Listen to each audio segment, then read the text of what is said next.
Ningún problema. La tarea de hoy.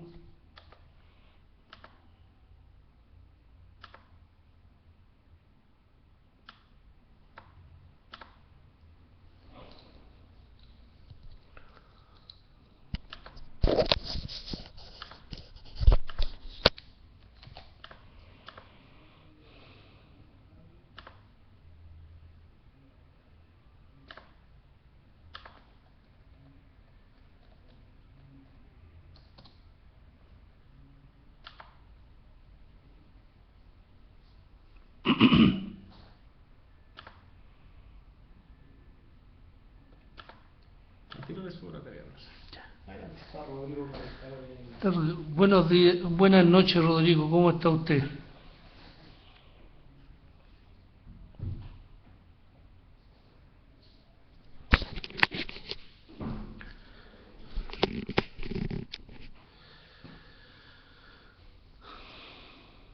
Bueno, buenas noches, Rodrigo, qué gusto escucharlo. ¿Cómo está? ¿Bien? Todo bien, todo bien. Bueno, nos corresponde esta última sesión correspondiente al módulo 4, que es la toma de decisiones. Buenas noches, Mario. Todo bien, todo bien. Y quiero dejar una parte importante de la clase destinada a lo que es explicar la tarea. ¿Ya? Buenas noches, Leonardo. Bueno, entrando en tema, vamos a ver la toma de decisiones. Y la toma de decisiones no es más que una selección de acciones dentro de varias opciones. Tengo varias opciones y siguiendo un esquema mental que tiene cierta lógica, tomamos una decisión. Y lo que es para una persona un problema, para otra suele ser algo, no tiene una connotación negativa, problema, sino que tiene una oportunidad. El otro día estaba mirando la televisión buenas noches, Leonardo, estaba mirando una española, que a propósito de esto de todo la gran crisis que está viviendo España económica, había logrado llevar a cabo un emprendimiento desde el punto de vista del medio ambiente, y ella se quedó sin trabajo y explicaba que había sido muy duro para ella, pero encontró buenas noches, Carlos, encontró este emprendimiento y ha sido todo un éxito, está muy contenta y todo lo demás. Entonces, de repente, lo que para algunas personas es un problema, para otras es una oportunidad. También debemos recordarnos lo que hemos visto en los módulos anteriores y también recordar que las decisiones que tomamos hoy se lleva asociada, toda decisión que se toma lleva asociada a un riesgo, porque en el fondo estamos apostando a un potencial. Buenas noches, Camilo. Y se da en un ambiente hoy turbulento desde el punto de vista económico, muy incierto, con grandes probabilidades de conflicto, y de repente también nos toca tomar decisiones programadas y decisiones que no podemos programar porque son absolutamente imposibles de poder prever.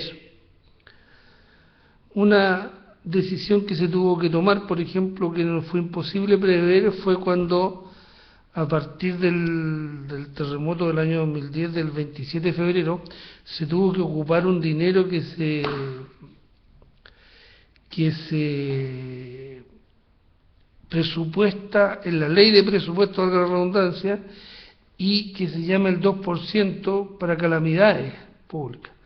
Y eso tiene ciertos requisitos para que uno presupuestariamente pueda ocupar esos dineros que existen en esa partida contable. Ya, eso es imprevisto. Bueno, eso es un imprevisto que una decisión que tuvieron que tomar, pero que no estaba programada. Bueno, nadie se había puesto en el escenario del ¿cómo se llama?, de la existencia de un terremoto. Ahora, el proceso de decisiones, una forma de esquematizarlo es plantear que tenemos un suceso de estímulo, ¿ya? Hay un suceso de estímulo, y con ese estímulo es como nuestra entrada al sistema. A partir de ese estímulo nosotros buscamos información sobre esa situación, formulamos el problema, evaluamos las alternativas que tenemos, elegimos la mejor alternativa y procedemos a implementarla. ¿Ya? Entonces, pero no más que tenemos el estímulo, tenemos una búsqueda de información, el planteamiento del problema, y dentro de ese problema tenemos una serie de alternativas, elegimos la alternativa y la implementamos. Buenas noches, Armin. Ahora, respecto de las decisiones, nosotros tenemos claro también que las decisiones implican siempre que hay más de un posible curso de acción, pues si no, no habría toma de decisiones. Cuando hay una cosa que seguir, no hay decisión. Supone dos o más cursos de acción, y en rigor también uno podría decir que supone distintos costos también para poder dirimir. Ahora, hay barreras en la toma de decisiones. ¿Se acuerdan cuando vimos el tema de los paradigmas? Bueno, de repente los paradigmas un paradigma negativo nos puede influir muy fuertemente en la toma de decisiones. Nos puede prejuiciar respecto a una decisión en pos de otra. Otra son los gustos, las preferencias. Esto básicamente, por ejemplo, en algunos temas que dicen relación con decisiones que tenemos que tomar básicamente de consumo. Por ejemplo, respecto de una determinada marca de una bebida gaseosa o una determinada marca de un vino, ¿ya? También elementos que nos limitan en la toma de decisiones es el presupuesto con que contamos para elegir. Por ejemplo, si hay la elección en una empresa de comprar una determinada maquinaria y tenemos un presupuesto acotado para ella, esa es una barrera, porque toda aquella alternativa que sobrepase con creces ese presupuesto no podemos elegirla, porque presupuestariamente no tenemos la base presupuestaria para poder tomarla. ¿Ya? Lo otro son también otras barreras, como son los excesos de confianza. Esas son, por ejemplo, decisiones que nosotros tomamos que, a ver, ¿cómo aplicar? Un ejemplo es alguien que piense que está en condiciones de correr la maratón de Nueva York, se tiene exceso de confianza, va aparte y se funde en el kilómetro 2, ahí hay un exceso de confianza. ¿Se acuerda esa parte cuando vimos que el no reconocer las limitaciones propias también nos puede conducir a fuertes errores? Bueno, esa situación es así también. Y por último, una percepción tardía de algo, especialmente en materias tecnológicas, nos podría llevar a tomar una decisión errada. Si bien es cierto que las decisiones se socializan en la empresa hoy, la decisión la sigue tomando la persona responsable. Podemos socializarla entre varios, escuchar opiniones, hacer presentaciones, pero al final quien toma la decisión es un organismo, es unipersonal. Ahora, en materia judicial hay algunos casos en que la decisión que se toma es colegiada. Y eso es característico de los tribunales especiales como el Tribunal de la Libre Competencia, el Tribunal de la Contratación Pública, próximamente los tribunales ambientales, la Corte Suprema. Hay una decisión colegiada, pero las decisiones que a nosotros más nos interesan, que estamos viendo y que dicen relación con el tema de la administración de contratos, básicamente dicen relación con temas de decisiones unipersonales y que en general las toma el administrador de contratos. Las decisiones más relevantes que va a tomar el administrador de contratos las va puede socializarlas, conversarlas, evaluarlas en grupos, pero quien va a tomar la decisión y quien va a ser responsable de ella es él. ¿Ok? Ahora, uno podría definir un esquema mental. Hay el reconocimiento de una necesidad, hay etapas de decisión y también estamos por fuera alimentando básicamente que esa decisión puede cambiar y una decisión consciente de implementar. Entonces, el núcleo básico es reconocimiento de la necesidad, las etapas de decisión, por otro lado, una decisión de cambiar, y otro que está permanentemente funcionando es una decisión consciente de implementar ¿cómo se llama? Las decisiones. Como sabemos, toda decisión conlleva una situación, un riesgo potencial, una incertidumbre, y siempre que vamos a tomar una decisión estamos pensando en un potencial, en el futuro. Nadie toma decisiones para el pasado no se puede modificar. Y en el presente ya está, ya no, es algo inmanente.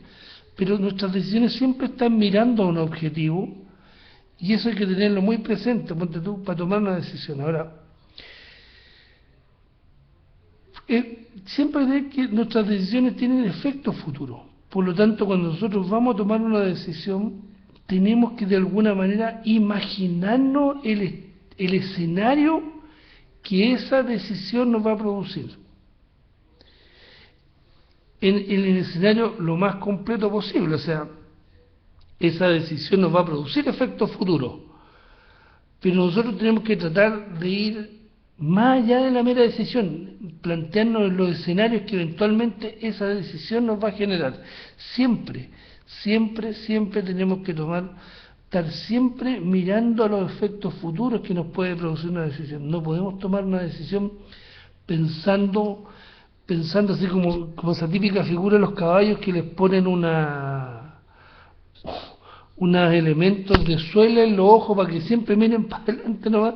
No, nosotros tenemos que estar ocultando el entorno, siempre imaginándonos no se olviden del enfoque sistémico de la meditación, siempre imaginándonos los estados posibles que nos vamos a encontrar. Otro factor que debemos considerar en la toma de decisión es la reversibilidad, es decir, se refiere a la velocidad con que una decisión puede revertirse y la dificultad que implica este cambio. Este concepto dice relación con la reversibilidad de la decisión, o sea, en el fondo, en términos vulgares, con volver atrás, y las dificultades que eso nos puede ocasionar. Y eso es muy relevante en materia de contrato. Nosotros firmamos un contrato y volver hacia atrás nos significa al menos en la parte, pero muy inmediata, resarcir de alguna manera a la contraparte de los costos que ha incurrido para llegar a esa situación. Buenas noches, Ítalo. ¿Ya? Entonces, muy pensado el tema. Si nosotros vamos y tomamos una decisión en caliente que es poco reversible, nos va a traer problemas más o menos serios. Y imagínense usted en su vida personal, se va a comprar una casa. Podría salir un día así a mirar nomás y se compra la casa el día así. La decisión de comprarse un bien raíz es una decisión que nos va a afectar en muchas decisiones posteriores. Por lo tanto, no es tan reversible decirle al vendedor después, ¿sabe quién no le va a comprar su casa? Porque la mayoría de los contratos tiene una cláusula en materia de inmuebles que se llama la cláusula penal, que es una cláusula que usted, si no firma el contrato por condiciones, buenas noches, Ítalo, por condiciones que son imputables a usted se le genera una serie de responsabilidades. Entonces, en materia contractual, nosotros siempre debemos estar presentes, teniendo presente el factor de reversibilidad. Otro factor importante es aquel que dice relación con temas, por ejemplo, de los impactos que va a tener. Y no solo el impacto en nuestro entorno inmediato, que es la empresa, sino que el impacto que va a tener en la comunidad, el impacto que puede tener en otras áreas de nuestra empresa, el impacto que va a tener en los ingresos de nuestra empresa, ¿ya? Y el impacto, siempre tener presente, o sea, no podemos tomar una decisión, ¿ya? Ahora, la calidad se refiere a la decisión, a una serie de valores de orden ético, de orden de consideraciones legales, de principios valóricos, en los cuales nosotros fundamos nuestra decisión, ¿ya? Y otro factor que es muy relevante para tomar decisiones es la periodicidad. La tarea me la puedo. Es la periodicidad, ¿ya? Si nosotros vamos a tomar esta decisión una vez durante toda la administración del contrato, debemos meditarla mucho, evaluar, simular los efectos, todo, porque esa sola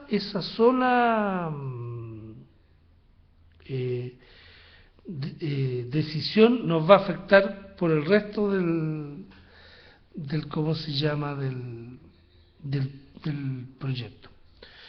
Ahora, de alguna manera en los apuntes hay una diapo que dice relación con las habilidades para administrar y tomar decisiones. Están citados, buenas noches Carlos, están citados hay algunos elementos tales como que debe tener una alta tolerancia a la ambigüedad el administrador de contratos. Y eso tiene su lógica porque los contratos en general son bastante ambiguos. Los contratos nunca son tan claros que el que lo lee parado como contratista y el mandante lee lo mismo. En general, cuando el contratista lee el contrato, lee una situación diferente a como lee el mandante.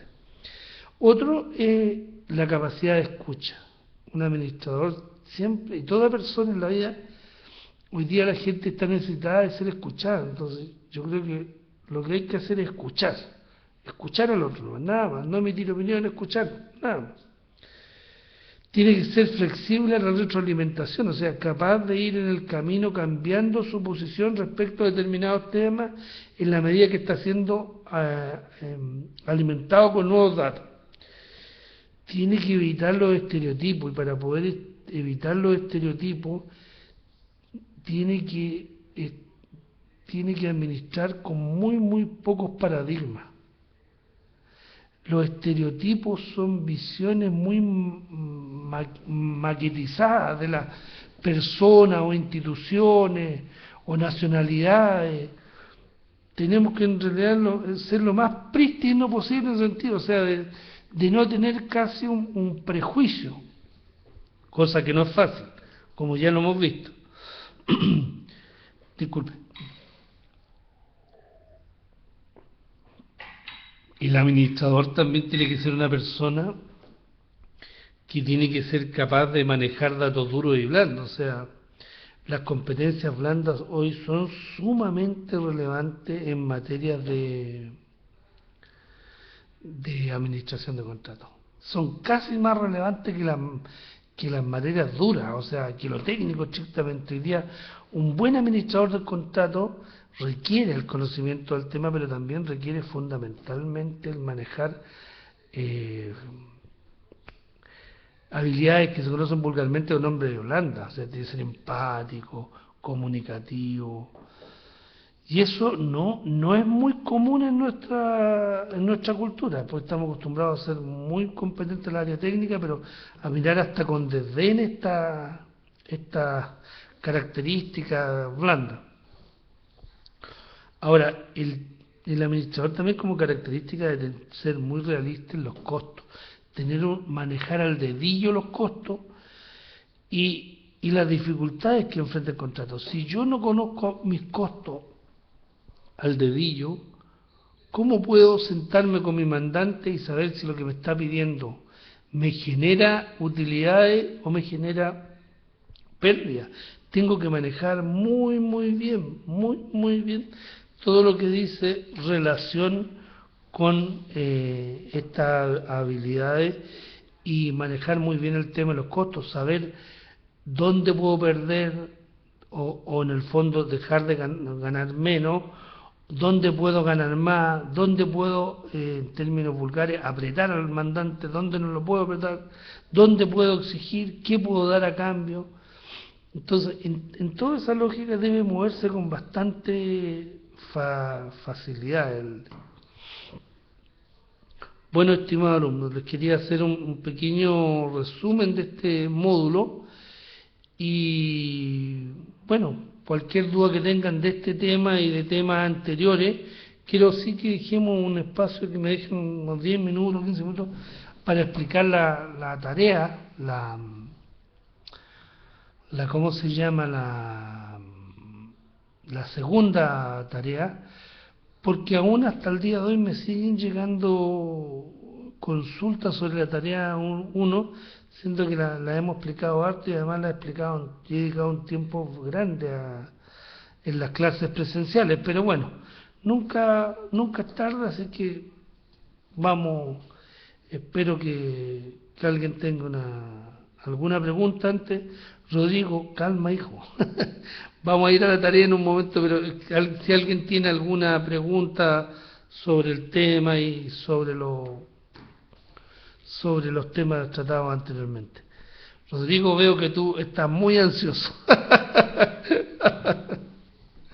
Espero si alguien tiene alguna duda, alguna consulta de temas anteriores o del tema tratado.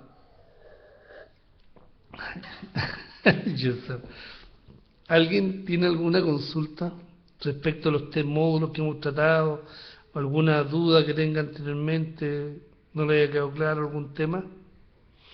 Antes de entrar derechamente en la tarea número 2.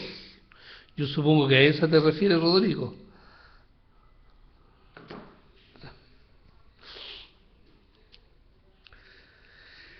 Bueno, tendremos entonces que entrar a la tarea número 2. Así es, Rodrigo. La otra ya se entregó bien, me parece. Bueno, como dice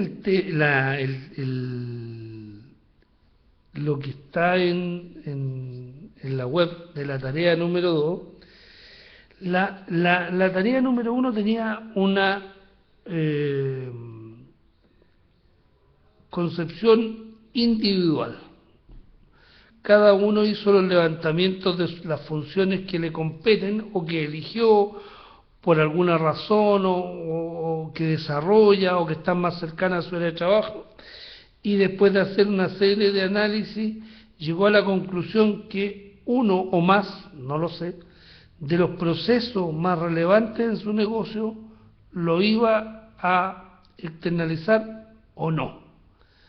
Bueno, la segunda fase que corresponde a la tarea 2 es una fase grupal.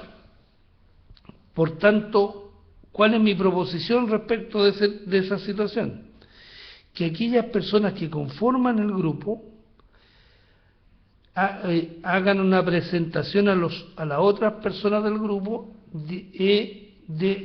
haciendo una descripción de lo que ellos hicieron metodológicamente para determinar o no qué función de los procesos que les tocó se debe externalizar.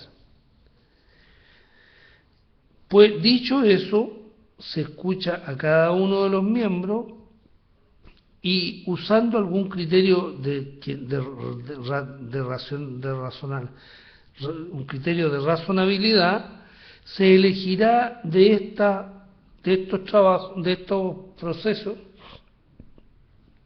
una función determinada o un proceso determinado. Me explico. Una persona trabaja en una empresa manufacturera y encontró, por ejemplo, que el servicio de despacho de sus productos lo iba a hacer a través de una empresa externa, lo iba a externalizar. Y otra persona que trabaja en una empresa de servicio llegó a la conclusión que lo que tenía que externalizar era la contabilidad, por ejemplo.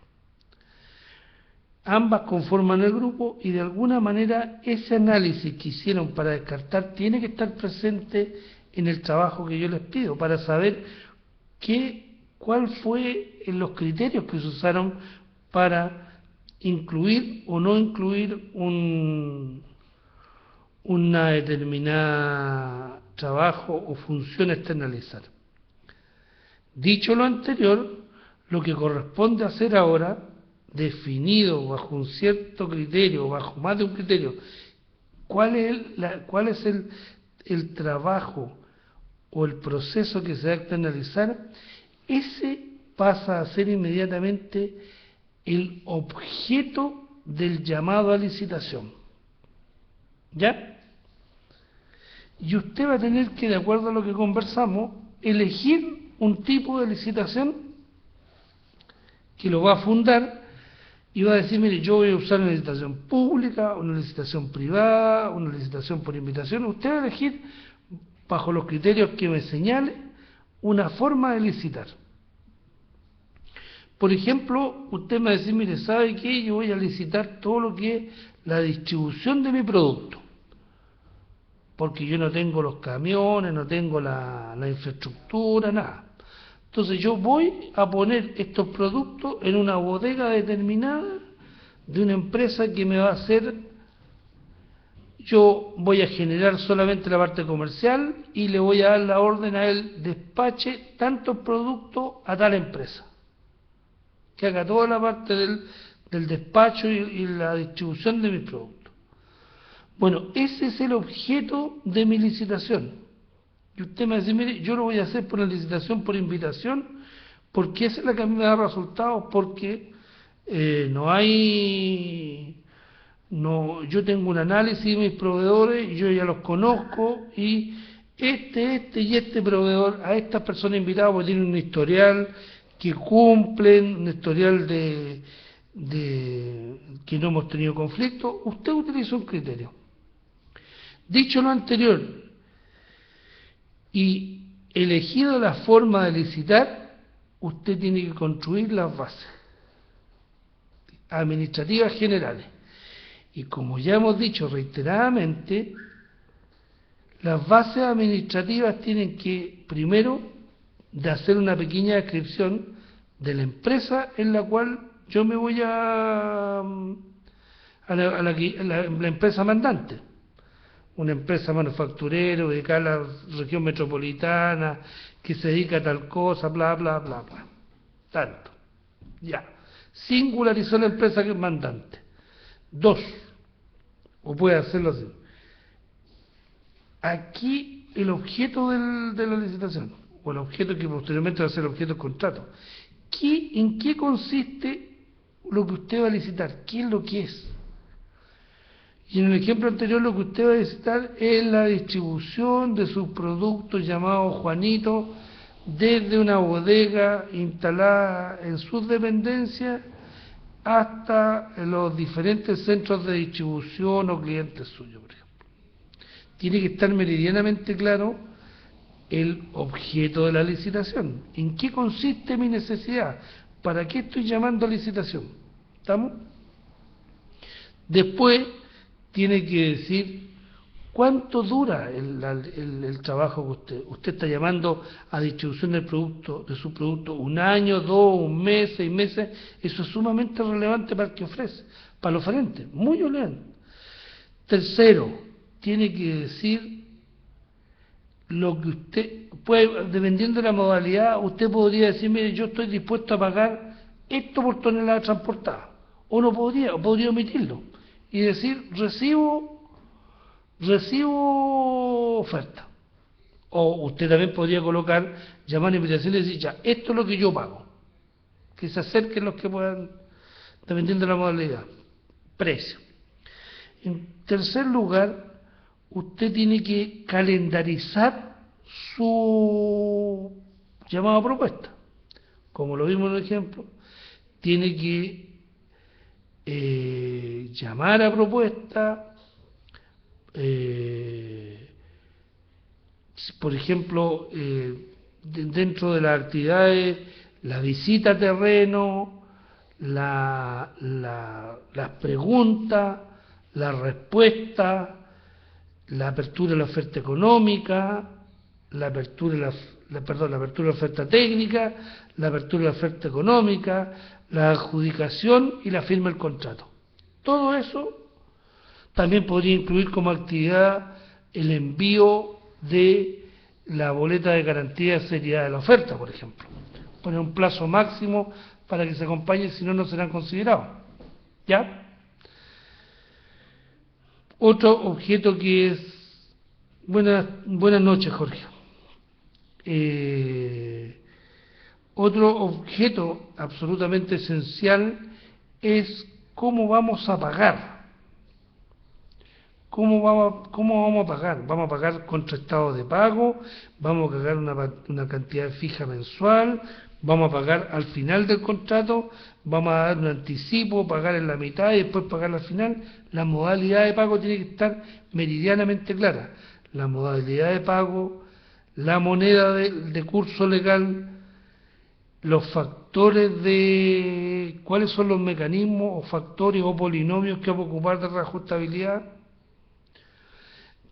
Con posterioridad a eso tenemos que definir también la garantía, tipos de garantía.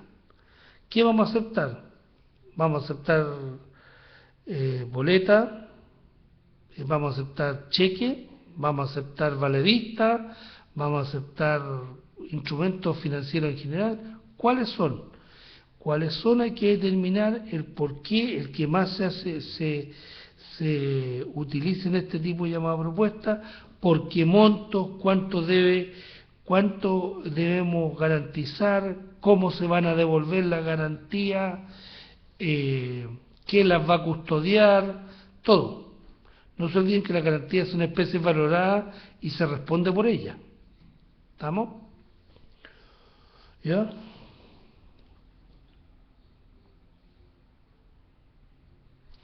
Ítalo, sí. El grupo se da los criterios, pero se debe fundamentar la elección del proceso que se va a licitar, exactamente. A ver, el grupo elige, establece los criterios y fundamenta su elección. ¿Estamos? Bueno, con posterioridad a eso hay que generar también todo lo que dice, uno podría establecer dentro de esta base, por ejemplo, situaciones de orden laboral, por ejemplo. Si uno quiere que dentro de su faena se pague un determinado sueldo que sea mayor que el mínimo, uno lo tiene que dejar establecido en las bases y establecer más o menos qué es lo por hacer una serie de perfiles de cargo y decir más o menos el profesional ganará tanto, el administrativo tanto, el obrero tanto, hacer, si le interesa, si es relevante para él. También habría que establecer las multas, cuáles son los eventos que generan multas, qué situaciones, un procedimiento, como lo vimos, de multa, que acoja la bilateralidad, que permita a la parte que se le aplica la multa que rinda prueba, que permita que recurra al superior para poder cambiar la multa, o sea, todo lo que cubra todo lo que permita que haga que el procedimiento de multa sea un procedimiento que no le vaya a generar más problemas que beneficio. Por lo tanto, está claro que tiene que haber un procedimiento para aplicar la multa, cuándo se aplica, qué montos se aplican, bajo qué situaciones se aplica, todo tiene que estar muy claro el procedimiento general de multa. También tiene que estar todo lo que dice relación con, por ejemplo, restricciones al ingreso de nuestra faena, si existen, por ejemplo.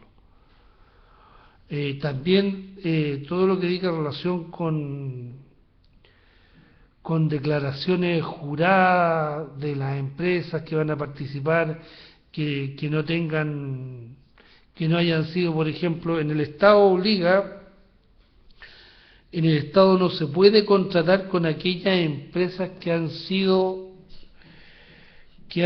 condenadas por prácticas sindicales en los últimos 6 meses, y los tribunales del trabajo lo envían a Chile Compra, y Chile Compra lo sube en una resolución. ¿Ya? Oscar, cuando llegue a las bases técnicas te voy a responder la pregunta de higiene y seguridad industrial. ¿Ya? No sé si alguien tiene alguna duda antes de pasar a las bases técnicas respecto a las bases administrativas. Entre otras cosas, es relevante, por ejemplo, poner el idioma en el cual nos vamos a entender. Ustedes pueden parecer que eso es una perogrullada, pero yo presencié hace unos 10 años atrás un problema entre una empresa mandante chilena que contrató mediante una modalidad de llave en mano un contrato, y la persona que trajeron del extranjero no hablaba español. Y esta empresa recurrió al contrato diciendo, en una cláusula que había del contrato y de las bases, que el idioma oficial de las bases era el español. Por tanto, el caballero o le ponían un intérprete con cargo a la empresa que había otorgado el servicio, o lo cambiaban. Entonces, cosas de ese tipo, depende de la naturaleza del contrato, pero ustedes tienen que resguardarse, porque no se olviden que el 90% de las cláusulas que vayan al contrato están establecidas en las bases administrativas. ¿Ya? También, si quieren, pueden poner, pero en general esas cosas no. Está de más poner, por ejemplo, que los trabajadores se regirán respecto a la responsabilidad de accidentes del trabajo y enfermedades profesionales por las normas de la ley de subcontratación. Eso es obvio, quien quiera las puede poner, pero la ley se supone conocida y se aplica nomás. Ahora, se tendría por no escrita una cláusula que dijera que bajo los efectos de este contrato solo será responsable el contratista y nunca la empresa mandante. ¿Ya?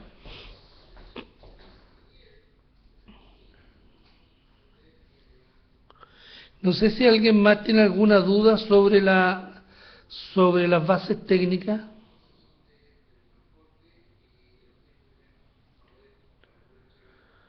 Antes de entrar, perdón, sobre las bases administrativas, antes de entrar a las bases técnicas. Jorge, haga la suya, por favor.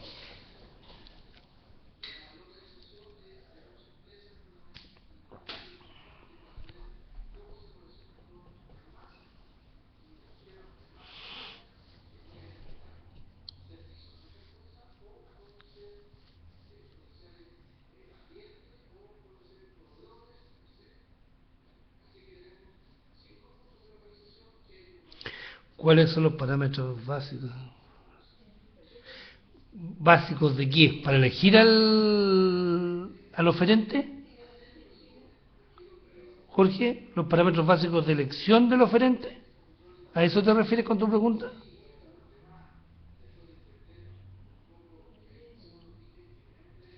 Bueno, eso va a depender de la naturaleza de la naturaleza del objeto de la licitación. Me explico. Si yo estoy llamando a la construcción de una planta de ácido, que en Chile no hay ingenieros, o muy pocos, que conozcan todo ese tema, los parámetros con los cuales yo elegiré, a lo mejor el más relevante no será el precio, podría ser la experiencia en construcción de bases, en construcción de plantas de ácido en el mundo, porque yo puedo traer una persona que sea de menor costo si fuera el criterio solo el precio, pero que ha construido una planta, y hay otro que me cobra más caro, pero ha construido 100 plantas. O la tecnología que ocupa para su proceso es mucho más moderna, es menos contaminante que otra que tiene un costo menor, pero tiene una tecnología más antigua y que genera muchas más externalidades. Por eso te lo digo, o sea, los parámetros básicos, en definitiva, dependen básicamente de lo que tú estás llamando a licitar. No dependen de las posibilidades y ampliación del espectro de la empresa. Dependen básicamente de lo que tú estás llamando, de la naturaleza de lo que estás llamando. Si yo, por ejemplo, llamo en buena, no en forma peyorativa, si yo llamo a una empresa que me haga el aseo y me mantenga el aseo en un determinado lugar, probablemente me dé lo mismo la experiencia si yo elija solo por el costo, ¿ya? Pero si es más sofisticado el tema, o es un tema mucho más riguroso, o un tema tecnológico punta, ese ya no va a ser el criterio, de las dos, no la una, de las dos. ¿Estamos? ¿Te quedó claro, Jorge? Entonces, en definitiva, los parámetros básicos dicen relación con la naturaleza misma del trabajo que vamos a realizar. Ese es otro punto importante. En las bases administrativas debe ir un capítulo especial dedicado a los factores que yo voy a considerar, de nada, Jorge, a los factores que yo voy a considerar para evaluar los oferentes. Tiene que ir el tipo de factor, la definición del factor, los valores entre los cuales varía y un esquema objetivo cómo yo obtengo el valor. Me explico, si estoy llamando a hacer las obras civiles para una fundación de un chancador, un criterio podría ser precio y le doy un factor de 0,5. El otro, experiencia en metros cúbicos de hormigón de ciertas características hecho en faena minera, le doy 0,3. Y el otro, experiencia en hormigones para chancado, por ejemplo, le doy 0,2. Entonces, tengo que colocar ahí cada uno cómo varían los factores, qué valores pueden tomar, cuáles son los criterios que yo voy a considerar. Y, por ejemplo, podría pedir, cuando yo digo que me acompañen la experiencia en metros cúbicos de hormigones que han instalado, podría pedir referencias para preguntar. Por ejemplo, si usted me dice, mire, acompañe referencia a sus metros cúbicos, yo digo, mire, he puesto 1000 metros cúbicos, ok, le digo, acompáñeme referencias. Referencias son, que mire, el jefe de turno, o sea, el jefe general de obra de Escondida dice que este caballero colocó eficientemente 1000 metros cúbicos. Ya, esa podría ser una referencia. Otra, mire, el señor, el jefe, el gerente de operaciones de la mina, Juanito, dice que este caballero ha sido contratista en obras civiles. Esas son cosas que deben quedar claramente establecidas en las bases de datos administrativas, las bases administrativas. ¿Ya? Eso es lo esencial que tiene. Ahora, ustedes, dependiendo de la naturaleza del contrato, ustedes le podrán aplicar otras cosas u otras cláusulas a sus bases que ustedes consideren que son relevantes. Pasando a las bases técnicas y las bases técnicas especiales, alguien preguntaba por ahí, Jorge, parece que era. Sí, Jorge, es los aspectos de higiene y seguridad respecto a los trabajadores se deben dejar establecidos en las bases técnicas o las técnicas especiales. Básicamente las técnicas. ¿Y usted qué podría exigir? Una determinada calidad de implemento de EPP, por ejemplo. O podría exigir que los elementos de protección personal estén certificados por algún organismo internacional como la NIOSH o el ISP en Chile, no sé. Pero tienen que ir en las bases técnicas, es decir, mire, tal persona que desarrolla tal perfil de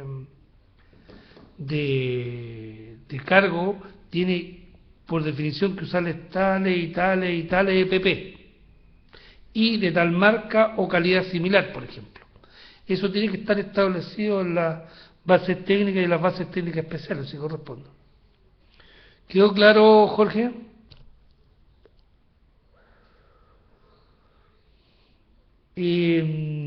Bueno, usted si lo hace en el mundo privado, sí. en el mundo público no se pueden pedir marcas. Pero usted, ¿cómo lo puede obviar eso? Lo puede obviar diciendo si que sea, por ejemplo, enchufe de tipo Legrand o similar a Legrand. Por eso digo.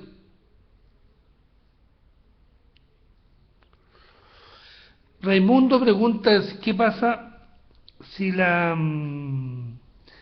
tarea no se externalizó, pero va a tener que buscar tiene dos posibilidades. Si lo hace con otro colega va a tener que aceptar en lo que se externalizó en el trabajo, a su colega o al otro miembro del grupo.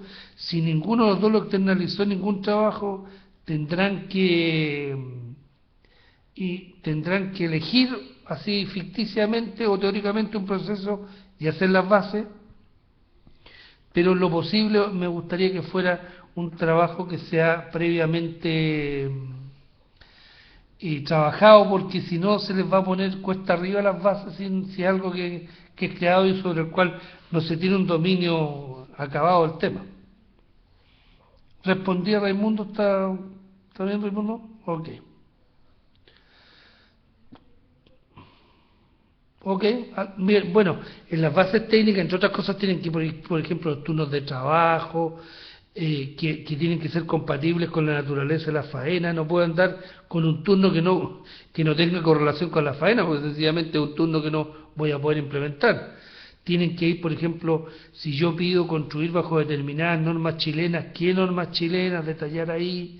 También especificación de materiales, especificación de todo lo que se... Jorge, ¿a qué te refieres con un aspecto de logística?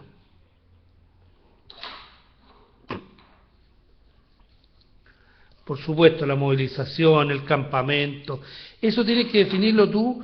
Yo creo que, por ejemplo, el campamento y las comidas y la movilización debieran estar en las bases generales, en mi opinión, porque son cosas demasiado relevantes. Si la aporta, por ejemplo, la empresa o es de costo del mandante. ¿Se puede cargar al mandante? Sí, siempre que el mandante te lo acepte nomás. Todo se puede cargar al mandante siempre que te lo acepte. No te olvides que todos los cargos van incrementando el precio con el cual tú vas a competir con tu oferta.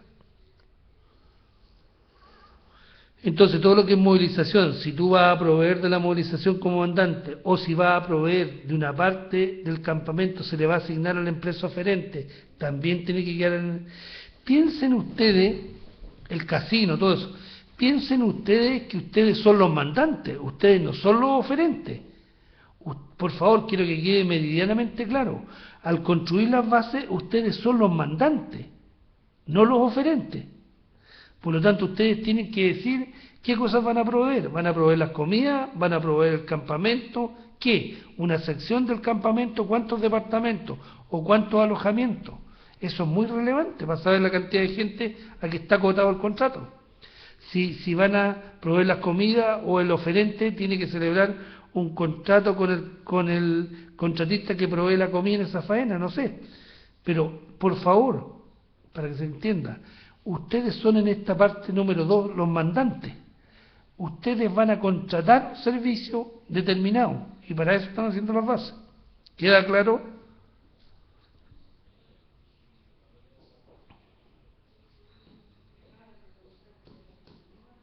Bien, me alegro. ¿Alguna otra consulta antes que transcurra más el tiempo?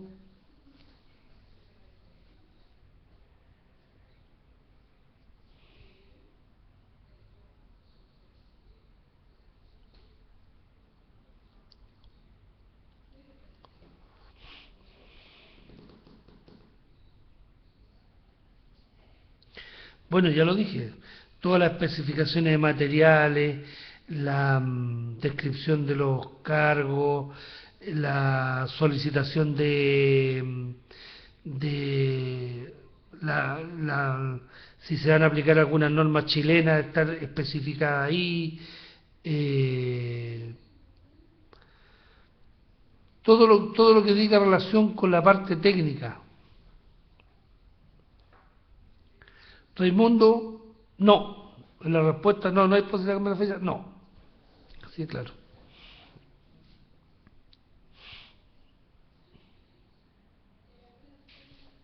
¿Quedó claro el tema de qué llevan las bases y qué no llevan? Técnicas, todo lo que dice con lo técnico, todo lo que tiene relación con lo técnico. Todo lo que se le ocurra a usted y que sea relevante para el proceso que están subcontratando.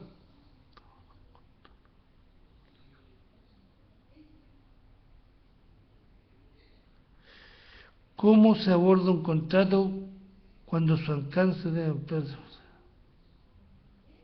No, en las bases ya no lo incluiste. No, porque sería tendrías que, al determinar el plazo, incorporar los 6 meses. Como yo lo entiendo, tu pregunta es que lo que hay que hacer desde el punto de vista del contrato es hacer un adendum o anexo al contrato que lo amplía 6 meses, pero las bases ya están hechas. En la parte inicial, cuando escogimos entre cuál proceso y cuál empresa escoger los mismos grupos.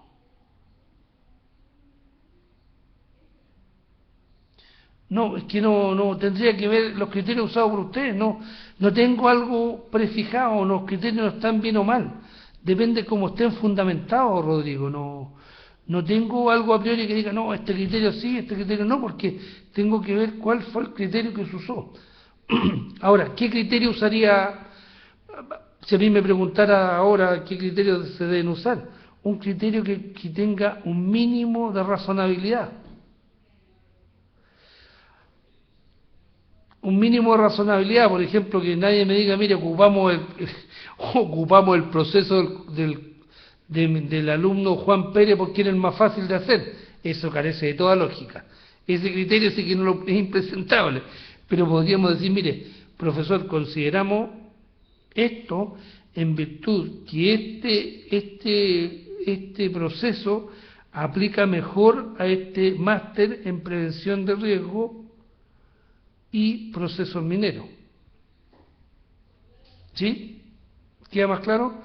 O sea, si mi función es que yo externalice la contabilidad y hay otra función que dice alguien que externalicemos, por ejemplo, la mantención de los camiones de alto tonelaje que mueven el mineral, en mi opinión lo que hay que hacer es usar el proceso que se va a externalizar de camiones que mueven de alto tonelaje que mueven el mineral, porque estamos haciendo un máster en prevención de riesgo y procesos mineros, sencillamente. No, Jorge, no es parte del proceso, es el proceso. Por eso tienes que hacer un diagrama de bloque por proceso. ¿Está más caro, Rodrigo? Como lo haría yo, por lo menos. Aquí no hay recetas, pero tiene la lógica de donde estamos parados. La lógica del máster en prevención de riesgo y procesos mineros. Ahora, tú me podrás decir que a mí me complica porque mi compañero de grupo, por ejemplo, no tiene cosas mineras. Habrá otro criterio que usaron ustedes, pero tiene que ser fundado, no puede ser algo así como caído del maná que se usó. ¿Alguna otra pregunta, muchachos?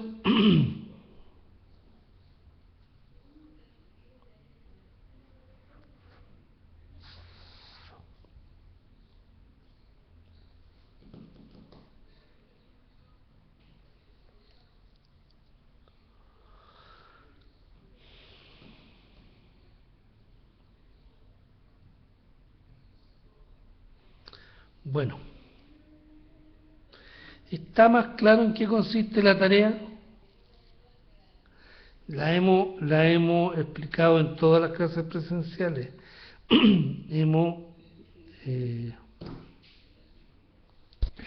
¿Qué te pasa, Jorge? ¿Cuál es tu pregunta, tu duda?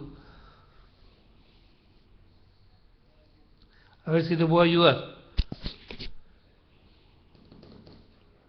¿Cuál es tu duda específica, Jorge?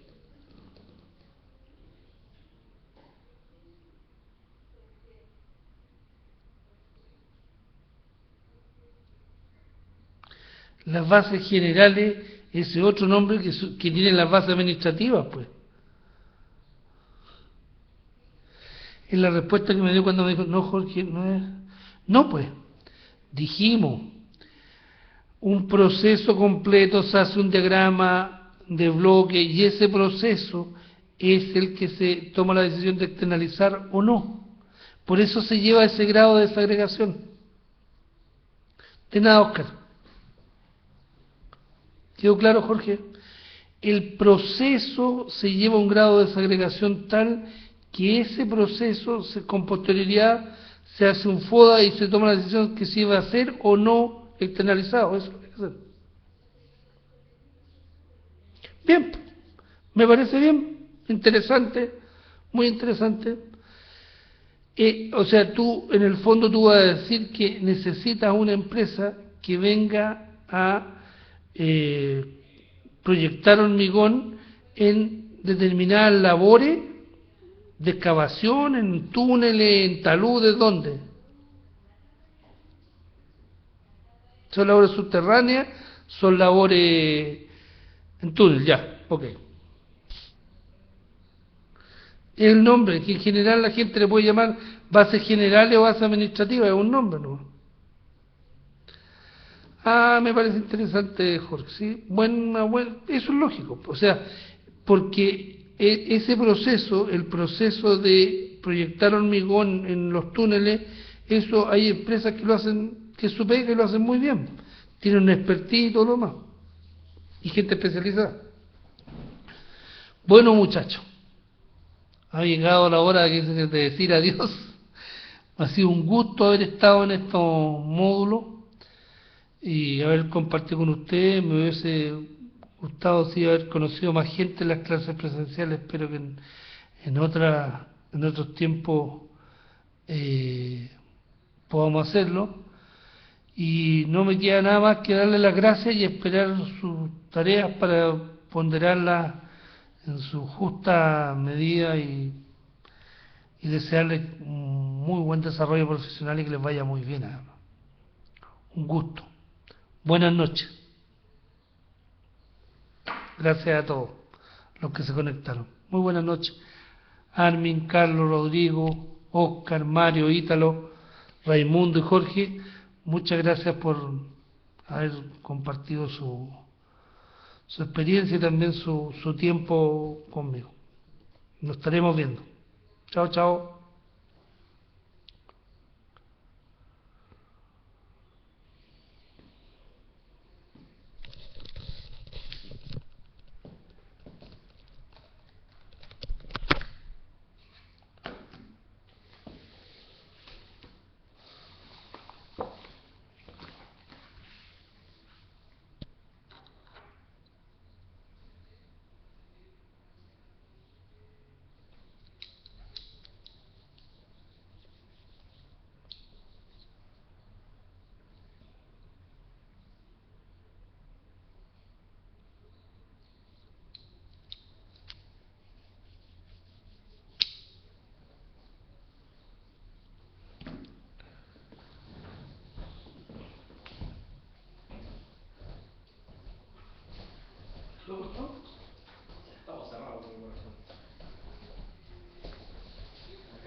No sé.